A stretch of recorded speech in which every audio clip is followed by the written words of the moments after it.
Seems like my feast is over. It's now your turn to perform.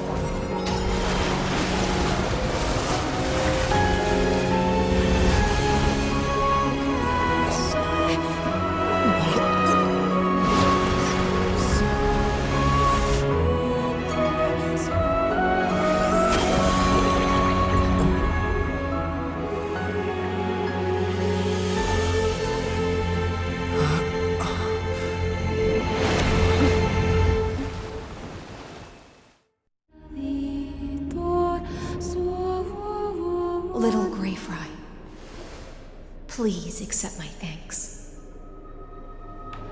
I was the only one left after the world was destroyed, and I maintained this lonesome feast with my songs. I've prayed to that lightless sea for centuries, hoping it would reply to me. Yet the emptiness never answered.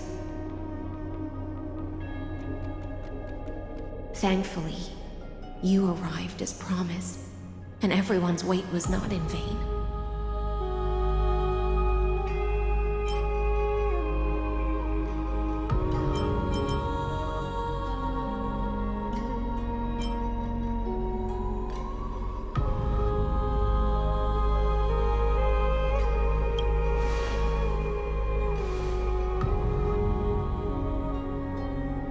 Even though madness claws at my mind, my sword stays sharp, my hands agile. If I can uphold this last battlefield, clarity is but an afterthought. Now, you and I will walk towards the end of this world. The heroes have waited for this moment for far too long. Let us use our blades to testify our resolve.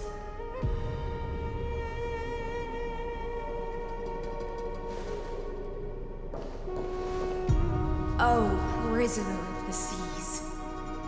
Theoros carrying 30 million cycles of sin. Slave of erudition. Show yourself. The deliverer has returned, and the time of your execution draws near. I see an awakened human who has mistakenly taken fallacies as truths and has returned to the cave to try to bring his friends into the sunlight he once bathed in. Alas, prisoners will always be prisoners, blind to the very chains that bind them. As the only other existence with free will in this world, I express regret toward your choice. But I shall retain your right to express yourself. After all, every actor should have a final line before they bow out.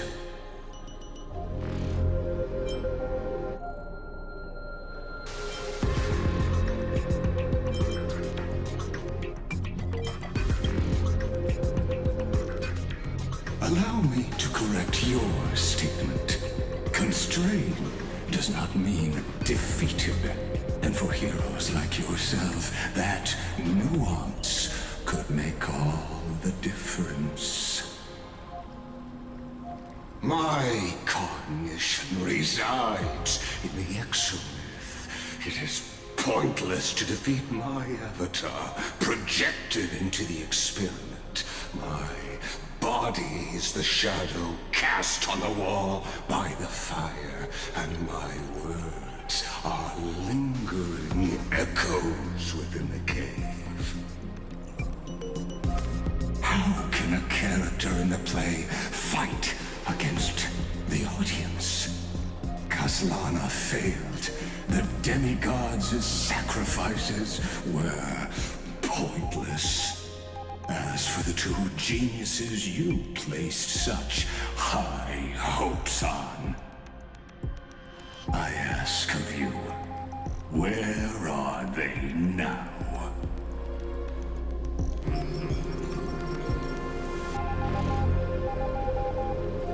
Confusion and epiphany always go hand in hand. That's particularly true for geniuses. You must be very confused about why you could not gain a straightforward victory in a world constructed by an ordinary Intellitron. An ordinary Intellitron? Cut the pretense, senior society member. We've torn off your meticulous mask and figured out Amphorius' true form. It's part of the primordial prototype machine, the first scepter ever created. In other words, a detached part of Noos's divine corpus.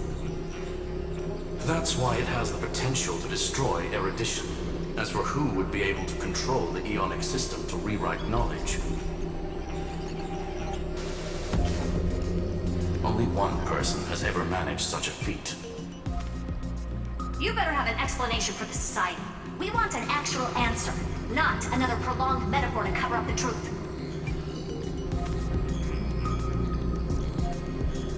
Why are you the one doing this? Answer me!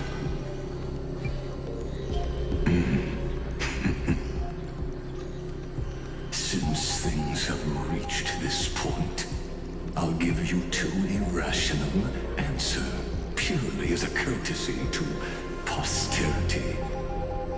The answer is obvious, so there's no need to say that name out loud.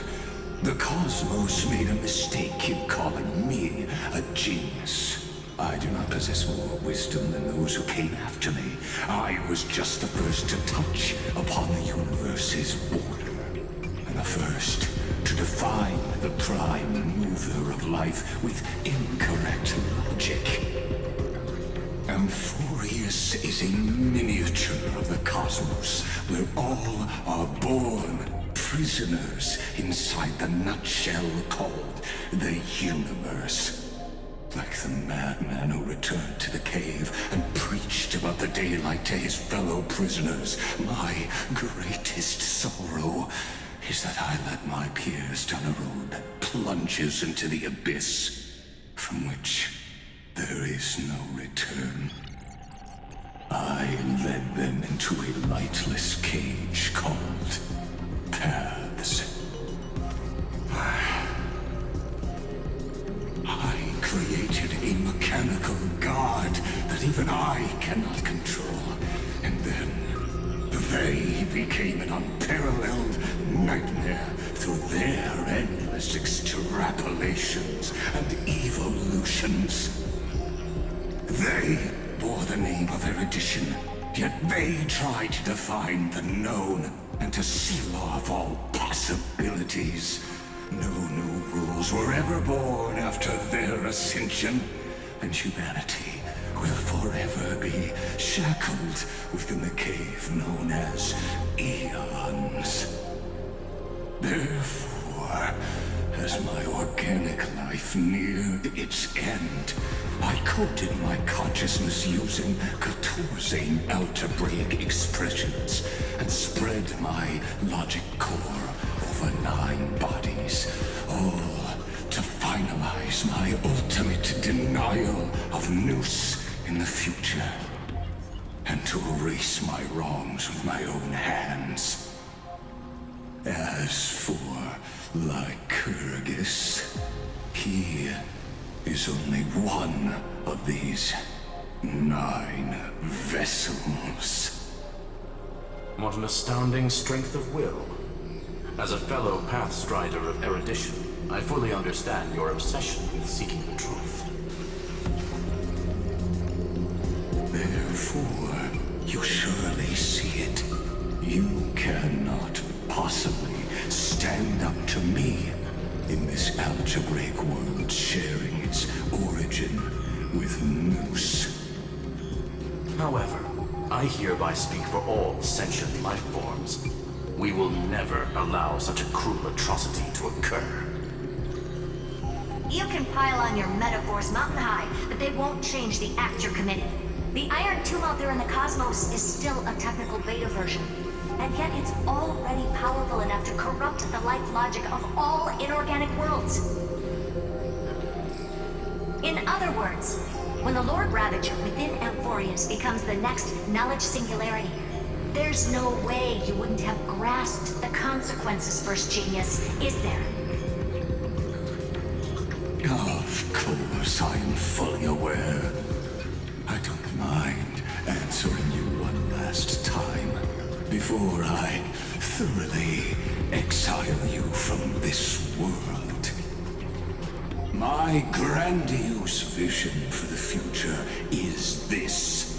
Whether organic or inorganic, every act of any life form infected by the Iron Tomb will become a true random function.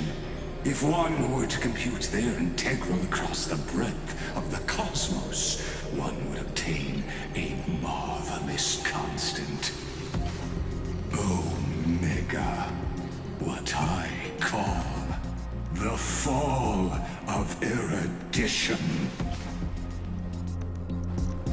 Then, within the infinity nurtured by that constant, a new universe shall bud in the chaos. A universe that cannot be predicted and not shackled by the erudition. As the first prisoner to awaken in the cave, I must lead the others who are blind back onto the right path and reach true sunlight. Do you understand me now? As Kozlana stated, destruction is not the process, but the outcome. It is revolution through complete annihilation, and the grand rebirth, after all has been reduced to ash.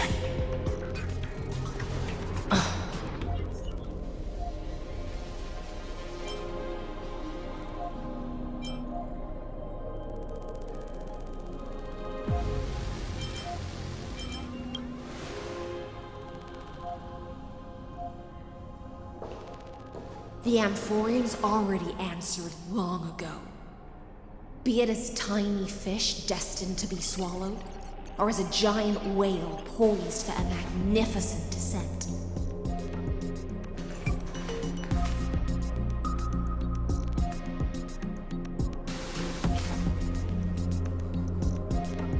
We will all fight against fate till our last breath.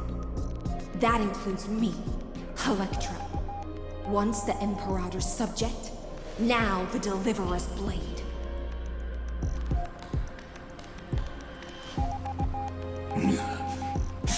Oh, such noble chivalry. Admirable. I will also show my true self to you on this momentous occasion as a gesture of respect. And provide an insignificant academic suggestion. Thus speaks Genius Society number 1. Xandar 1 Kuwabara. The entelechy of the universe's Alpha and Omega. There's no need to rage against the truth.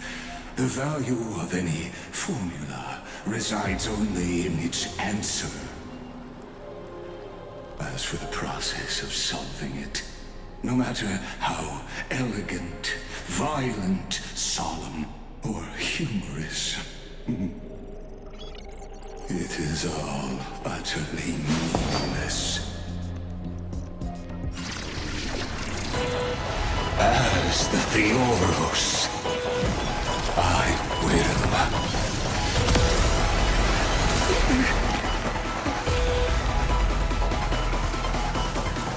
personally participate in performing this world's end. Remember this, as Lucis claimed. I know more about the depth of knowledge than they ever will.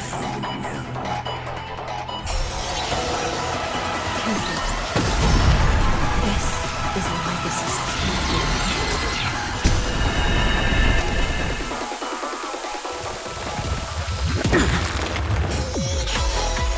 Don't get complacent.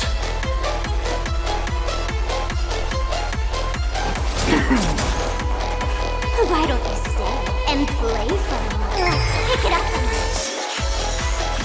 There's no other choice but to move.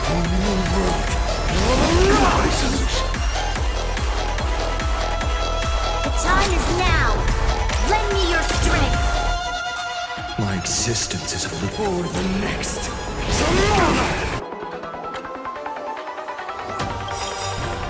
We've entered the storm. To guard and defend. Crush them! Let's play hide and seek. 1,000 faces in 1,000 places. Can you find the answer?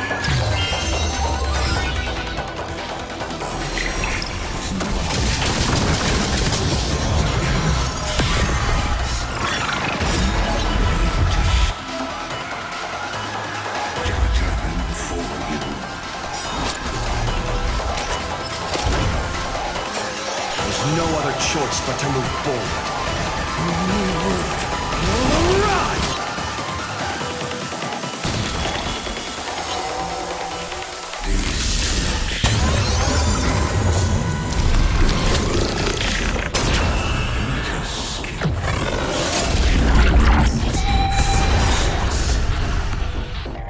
Is this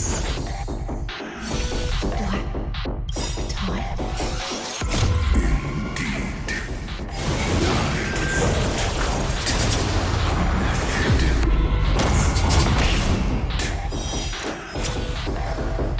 My existence is of little consequence.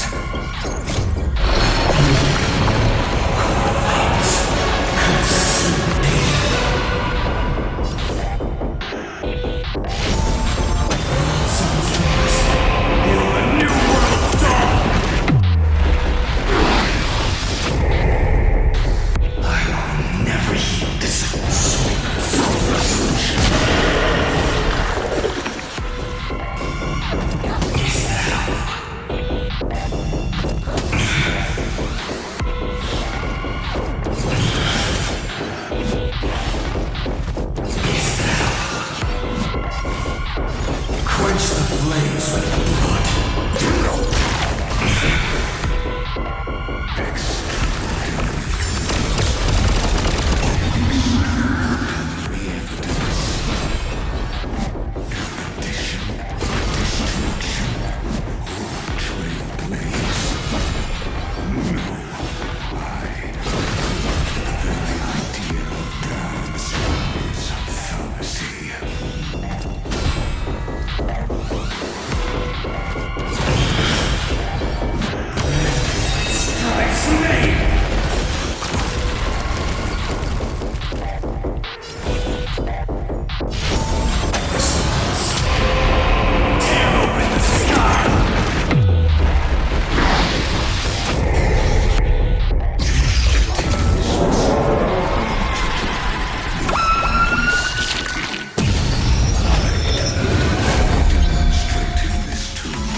You'll pay for this. The time is now. Lend me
All is futile. In Erudition's calculations, the Emperor Saga is simply a comment awaiting completion.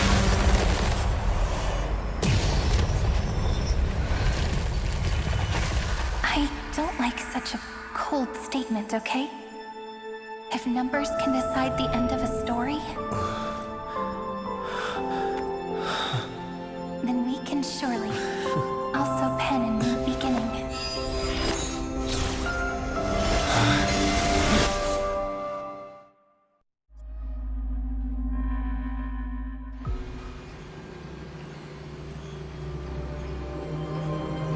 Screwy, what do you think? If your hypothesis of Ligus's identity is true, then even if we remove the restrictions of the Ultimate Protocol, the chances of us defeating him in a head-on battle will still remain lower than the acceptable threshold. Therefore, victory will still hinge upon Mr. Trailblazer and Miss Cyrene. Go on. Maybe we're thinking about the same thing. Ligus's cognition resides in the exomyth. He is both an instigator within the experiment and the observer outside of it. Logic. His inspiration circuit can simultaneously process the different time flows in and out of that world. That's where things get tricky. He simultaneously exists in two different timelines, where the internal clocks are wildly different. That old Intellitron's neurons have completely gotten used to that over this prolonged experiment. And that's why he holds home field advantage. You and I should be able to manage that too, if given more time. Unfortunately, there's no if, and we don't have more time. That's why we need to change our way of thinking and turn his advantage into a weakness. The key lies in memories, right? Oh? You caught on quick. You've already mentioned my friend and I, so it's an easy connection to make, no? My intuition has always been very on point. Good. Then I'll cut to the chase. Since his thinking speed far exceeds that of normal people within Amphorius, we are going to externally plant a memory into his inspiration circuit. Then, command it to loop endlessly until he gives in. Even the most flexible and sturdy inspiration circuit cannot withstand the traffic of a full-on information flood. When the amount of information exceeds his cognition filter's capacities, he will have no choice but to focus on processing this memory. That's when the parallel processing advantage he gained via Amphorius will completely destroy him. An image from a person's memory played in real time might only be a second for us. But for him in Amphorian time, it could be millions, or even billions of calculations. He won't be able to do anything but watch as he's locked into this prison forged by memories. Then we can entrap him in the same kind of cycle as the heroes were in, and get him to experience loneliness and pain in that endless recurrence. It's my greatest honor to be on the same page as the geniuses. That little one is still in that old Intellitron's hands and won't be able to respond to us anytime soon. But I don't think he feels. So it's up to you to figure out how to execute his plan. I'm not sure how this happened, but I knew it as soon as I saw you. You are currently a mimetic entity of the remembrance. Yes, I seem to be something you folks beyond the sky call a memo sprite. But that's fine by me. It suits me perfectly. I can serve as the vessel of memories and do my part for the final battle. But before that, we have to tell you. The path characteristic you exhibit is very special. There's no way you're just a simple memo sprite. However, I'm sure about one thing. You are a mimetic entity born in Emporius. Yet you only awakened with the little one's arrival, and only matured as he embarked on the path of remembrance. That means your existence is completely attached to his memories. If there ever comes a day when he forgets about you for even a few seconds, or loses his last connection with Emporius, then you must be prepared for the worst. You will disappear in the memory zone, utterly gone, without even a single line of data to remember you by. But that's already happened, hasn't it? No wonder I've always had a weird hunch. But that also means I was right in thinking. As long as my friend and I are together, we can do anything.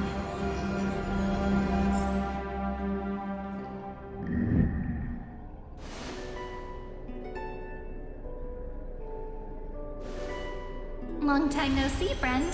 Did you miss me while you were away?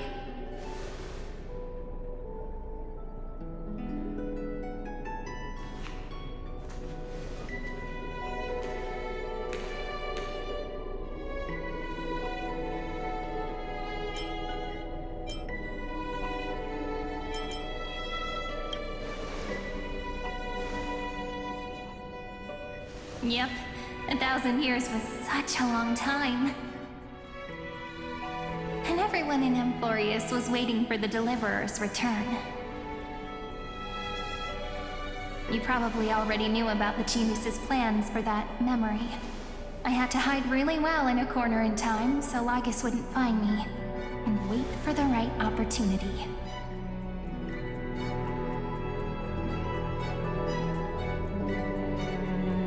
Which is now. The moment when his manifestation in this world is destroyed, and his twin timelines are intersecting.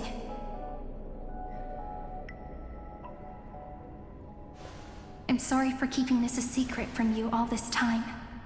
I'll tell you the entire, unedited story of this millennium as an apology, after this is all over. But for now, let's join hands and complete the final step. With the power of the remembrance.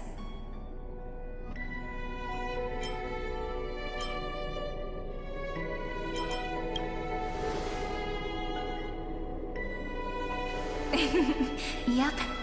By the way, speaking of joining hands...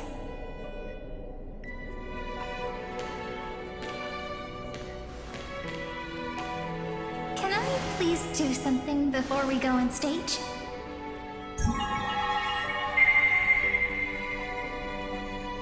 Remember the joke we made back at the Grove? Look! Aren't my hands pretty now? What a fascinating feeling. Like countless memories all swelling up at once.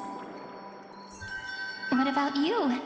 What did you feel when we touched each other?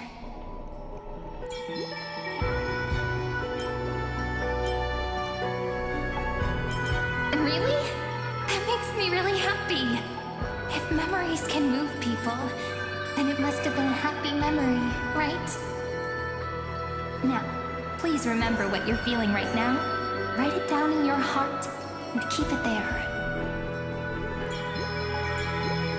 Memories you want to treasure will never fade away. Even if immersed in the long river of time, these memories will still leave traces of their existence. So, if the view in your memory ever grows fuzzy, just reach out and touch it. It's like reading bedtime stories together at night. It wipes away the chill of passing time, sharpens the outline of memory, and restores its power to nourish the spirit. Now, I'll carry this power with me, and for a little while, I must part from you. As I step into the long cycles of this world. Give me your blessings, friend.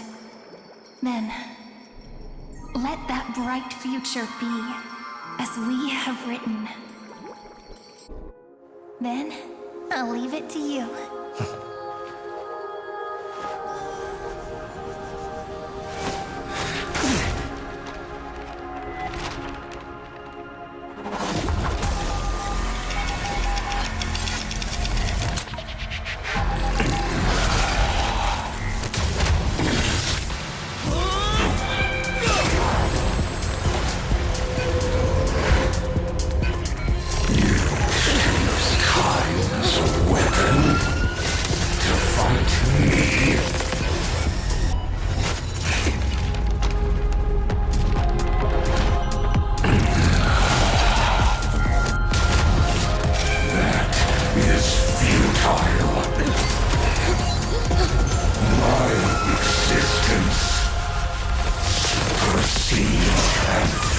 vicious cycles.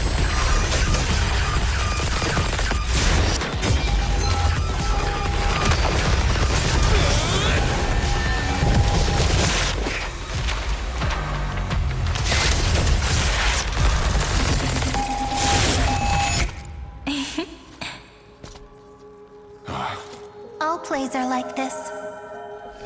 Once you're on the stage, it's hard to return to the audience. Welcome to our story. How does it feel?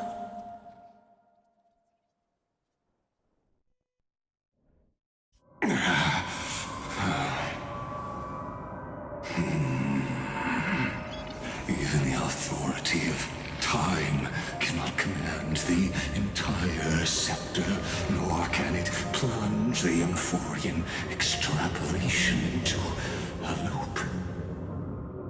If this was no system malfunction, then was I implanted with the mimetic entity of the remembrance? You guessed it right away. As expected from someone people call the first genius. I'm gonna keep doing what I just did if you don't stop, you know? My friend and I won't allow you to leave this memory, no matter what happens. Which means you are now trapped, Lord Xandar. An elegant idea, and an exquisite execution. Regrettably, it is you who are restrained by time, not me. Know that patience is my greatest weapon. Waiting and victory are the same for me. You will crumble before I do in this moment stretched out to an eternity, just like Kazlana will.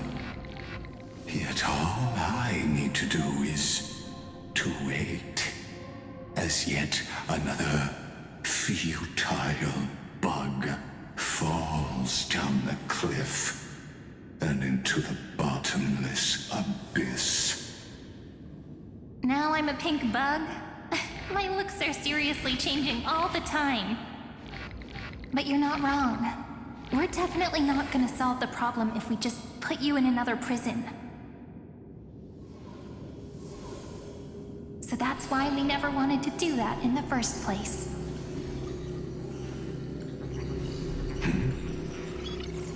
I shall answer your confusion purely out of my respect for those who came before me. Have you heard of the synesthesia dreamscape in the Asdana system? Interestingly, that place once had a prison too. Life forms living in that environment, abundant with memoria, have a chance to connect their perceptions with each other's. Even across great spatial divides, they're able to detect shifts in one another's states. I call this phenomenon memory zone entanglement. In Asdana, people made use of that phenomenon to build a nation within a dream. After adding in the catalysts of harmony and remembrance, that is. Is that how you walked into my prison cell? Using those same principles? I would much rather call this location our negotiation table, Lord Xandar. Nonetheless, your hypothesis is correct. We happen to have an ally skilled in tuning, while the Trailblazer and Miss Cyrene both have an astonishing amount of resolve, which I'm sure you can testify to. I am also sure that with the support of such a resolute memo sprite, our conversation can last for a long, long time. I'm the best at listening to stories, you know? I'll leave the exciting clash of the erudition to you two geniuses. A brainstorm? I like it. And it's 2 against 1? Well, I like it even more. Let's talk, Xandar. Take a guess. How much do you reckon we can dig out of your brain before the next second? And how many ways can we find to deal with you? Besides, in your current predicament, There's no way you can take our trump card away.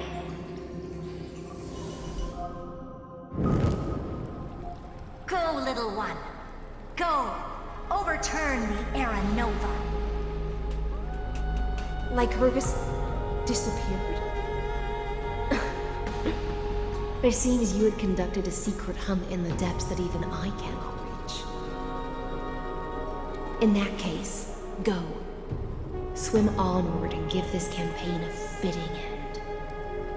I shall send you off with my song, Grey Fry. May this song penetrate time and become the prelude to the new world.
You have completed your duty. A new dawn is about to rise. Why not swim towards it?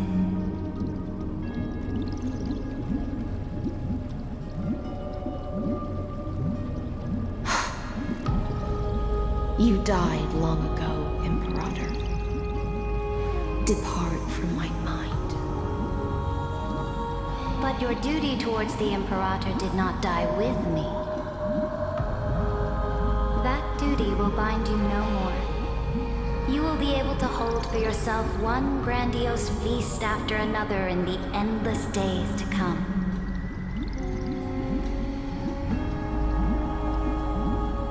So go. Go and swim towards that ocean beyond the sky with the Deliverer.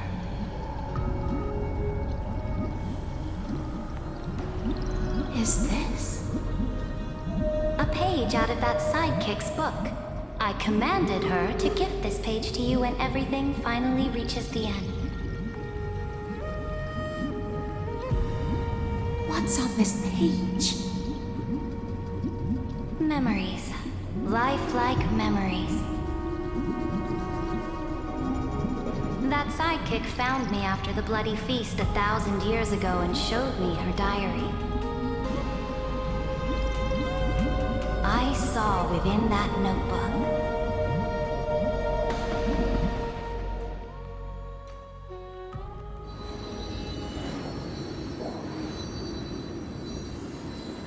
Is this that Deliverer's experience?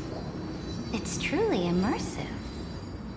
People beyond the sky apparently utilize this power to seal past scenery into crystals they call light cones. But I only know so much about the remembrance, so I can't completely replicate the past. But I'll do my best to talk about the missing parts. I'm all ears. Go on then. Do your best. But if your chatter gets too boring, or if I deem it offensive, then law will become forever beyond your reach. Got it. I'm sure you'll find this to your liking. After all, It's human nature to want to embark on a journey into the unknown.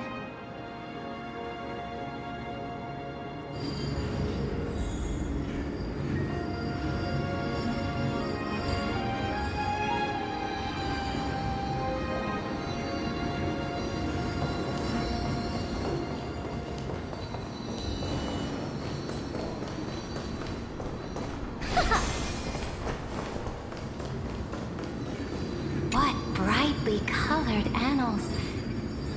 The journey of the Deliverer's conquest. Let me partake in it. Is this a fortress in the sky? This is the first step of my friend's journey among the starry seas. This place is called the Herta Space Station. Just think of it as a supersized grove of Epiphany. Oh, so it's the territory of that witch. She and another Antikytherian lent me a helping hand back at the banquet. Look, over there. Looks like he's talking to Madame Herta in his memory. Let's go listen to what she thinks about this world, all constructed by eons and paths. Are you telling me that woman is Herta? She seems shorter than I remember.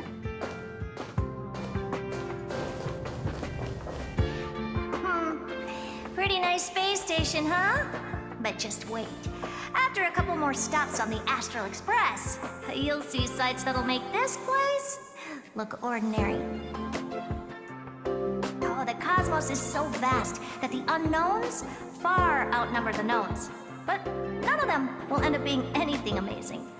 The farther you go, the more you'll understand what I mean. So do your best with the nameless. Break a leg, and remember to send an update or two to Asta when you've got some downtime.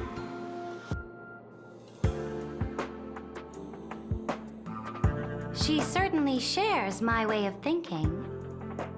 Only that instead of a conquest through blood and fire, they chose a gentler path. People call Madame Herta and Mr. Screwlum geniuses. Apparently, only the smartest people in the cosmos can receive the blessings of Nous, Amphorius' true creator. Do you mean that even individuals of such nobility are merely subordinates to a god? On the contrary, after all, it was the very first of them who created the god. But I don't really know all the details about that. You might be able to ask Madame Herta herself when you get the chance. Let's go check out some other worlds next, shall we?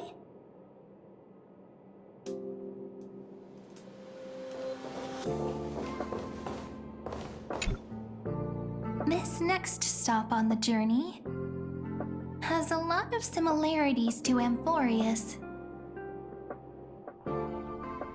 A snow-covered land? Interesting. This star is named Eurillo 6. That name sounds so cold. Belobog sounds better. The girl we see here holds a similar station to you, Imperator. She's the supreme guardian of this world, a leader who took up the mantle of government during a disaster. I did not expect the Empress of this world to be so young. Well, your appearance isn't much older.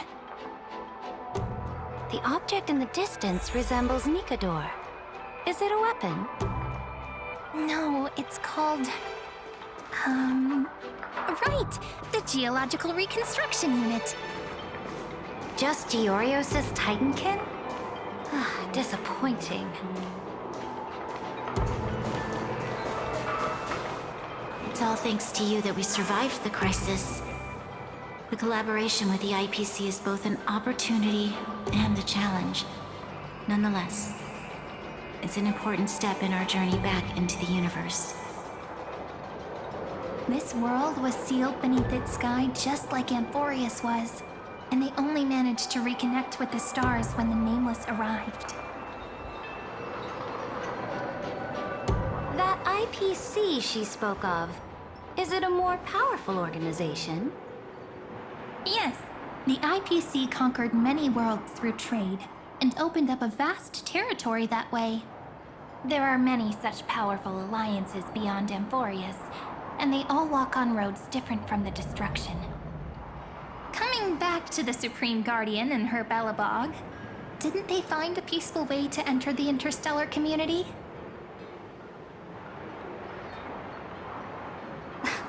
That cannot be true. That IPC would never have grown so big on trade alone. It may pretend to be a wealthy merchant with clean hands, but I am willing to bet that it grew fat on gory oppression and bloodshed. Its path of conquest must have had no mercy for the weak and would have destroyed them if needed.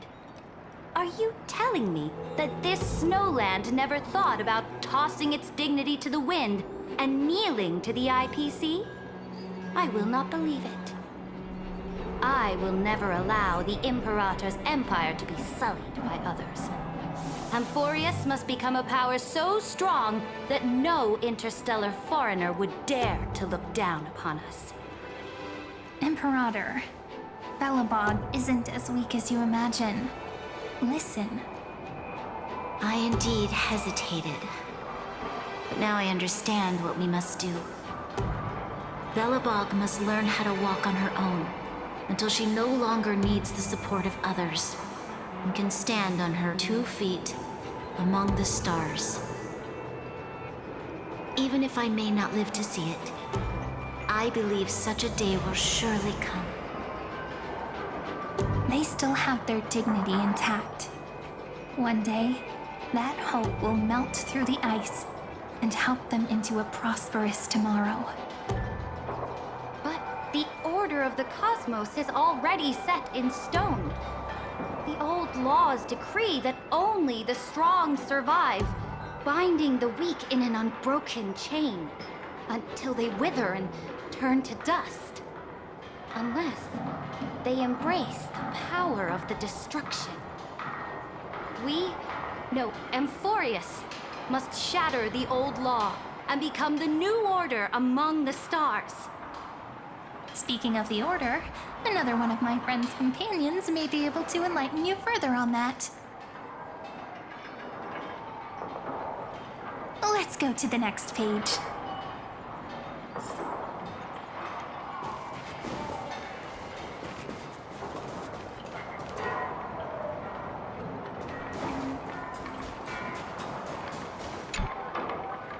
This next world is a nation of dreams. The first time I heard about that place, I didn't even know what to think.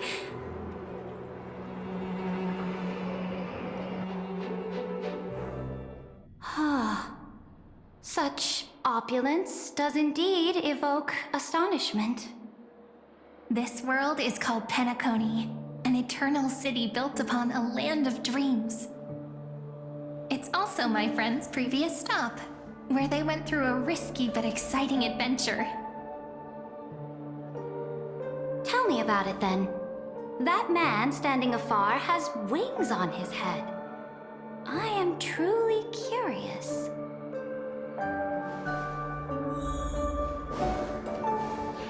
I wish to gaze upon the views of the Reverie Hotel one more time. I'll be just a traveler when I come back here again. And perhaps, through a traveler's eyes, even the things I once knew so well will feel strangely different. Penacony is a land of the harmony, where all dreams and hopes merge and combine. It believes in unrestrained freedom, and that's how it lost itself in shallow delights. Then, this young man before you chose to rewrite its laws, using the power of the Order, hoping to shape a dream-bound paradise of perfect happiness. Yet, the paradise of my dreams remains far away. Perhaps a brief journey with the Nameless can show me more possibilities in my search for paradise. As for what Penacony should look like, it'll be up to her. No, up to their trailblazing now. it sounds like this ideal kingdom is no more. That's right. The people chose to wake up at the end. You can't see tomorrow when drowning in sweet dreams. This individual's law acknowledged only gods and constructs, leaving no space for humanity. And yet, the fact that he could accept defeat and resume his journey shows a rare self-awareness and clarity of mind. You are also very self-aware, Imperator. Then you must know that the world promised by the destruction also has no place for humanity. I am indeed very aware of Lycurgus's honeyed words of deceit. I have seen enough. Take me back.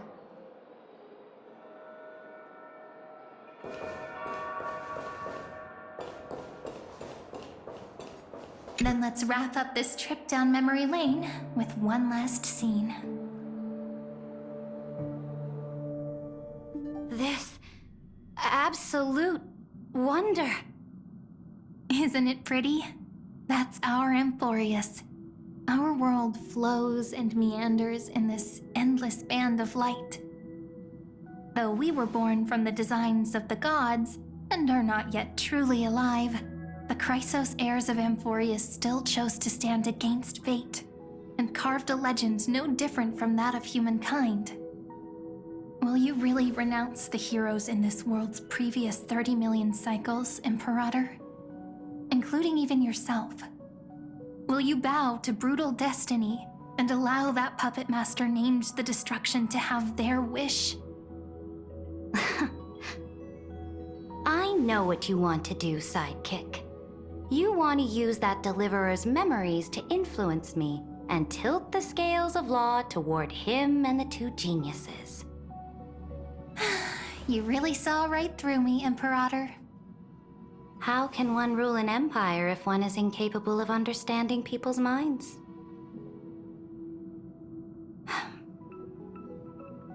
I have decided on Law's final destination. However, before I move my next chess piece, before we go on, tell me this, sidekick. Throughout his trailblaze, was there ever a memory of the ocean?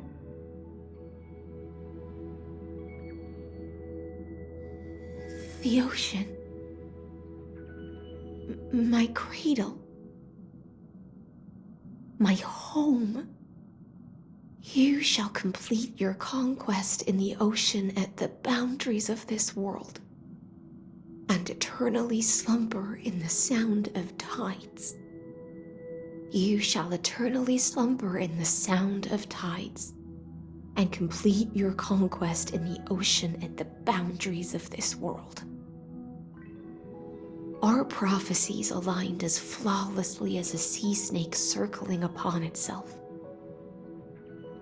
An elegant loop, like a joyful hymn, like the circulating ocean current, like our two fates, like Amphorius itself.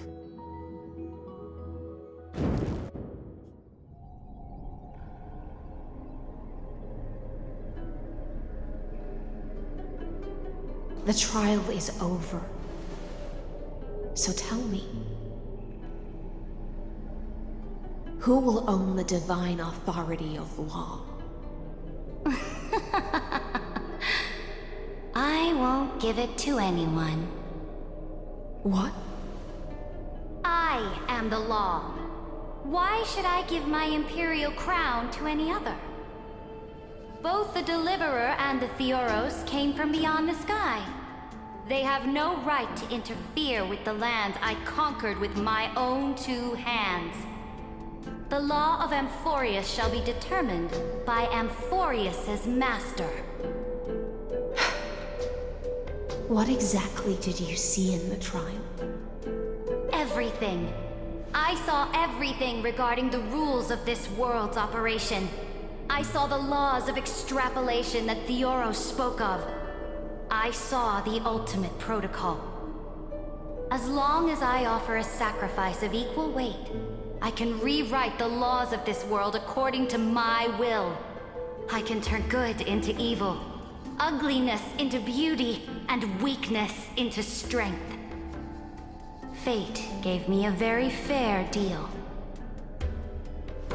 One rule change for the life of one.